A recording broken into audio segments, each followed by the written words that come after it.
Шықшы тауға, қарашы кең далаға, мәз боласың, ұқсайсың жас балаға. О шетінен бұ шетіне бір жүгірсең, шаршайсың ба, құмарың бір қанама. Уа, дариға, алтын бесік туған жер, қадіріңді келсем білмей кеше көр. Жата алмасем топырағыңда тебіренбей, ақын болмай, тасың болсам мен егер. Неткен байтақ, неткен ұлы жер едің, нендей күйге жүрегімді бөледің. Сенде тудым, сенде өстім, сенде өлсем, арманым жоқ бұл дүниеде дер едім. Болдым ғашық туған дала мен саған, алыс жүрсем, арманым сен аңсаған. Жақын жүрсем, мен төрінде рахаттың, алтын бесік, өзім туған босағам.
Шетел бөтен жерлер.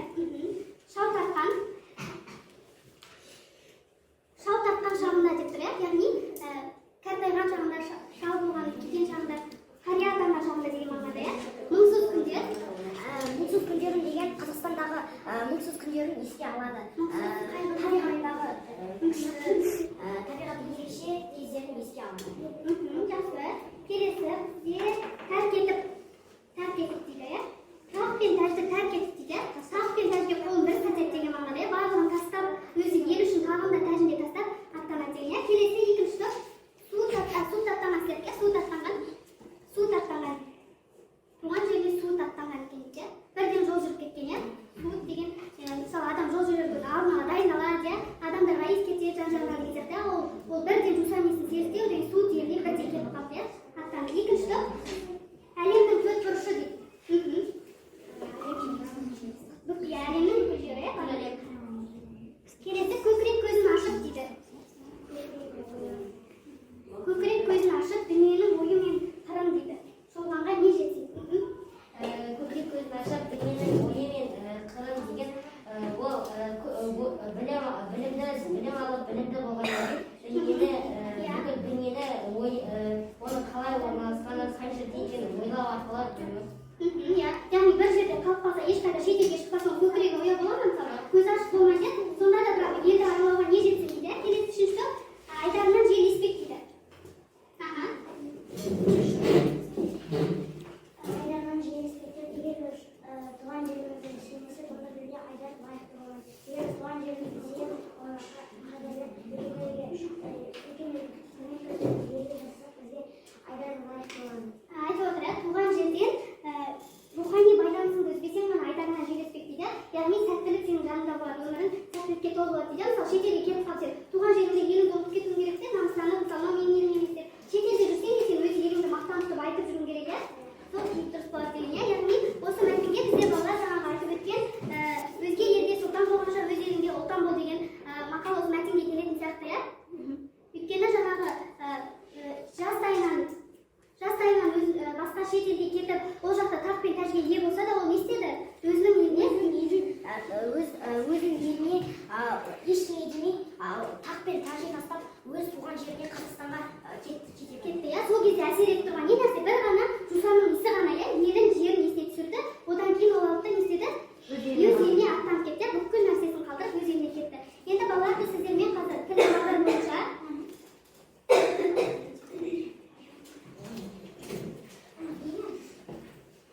бағдар бойынша біз сіздермен естіктің, көсемше, есімше, тұйық етістіктермен барлығын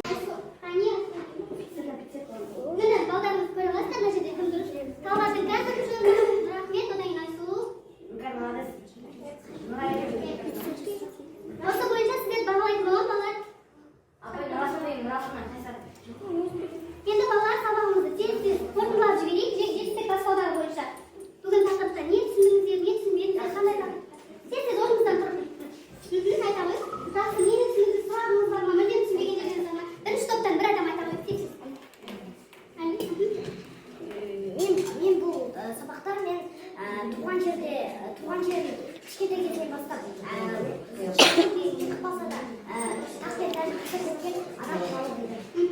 Сұрағыңыз бар, түсінбеген жерде бастап ма? Жоқ, жақсы түсіндім. Жақсы, айтамыз. Біз бұл жерде туған жерді аялау және оған сүйіспеншілік көрсетіп жалғастырдық. Біз бүгінгі сабақта туған жер тақырыбында достық жасап Өздеріңіздің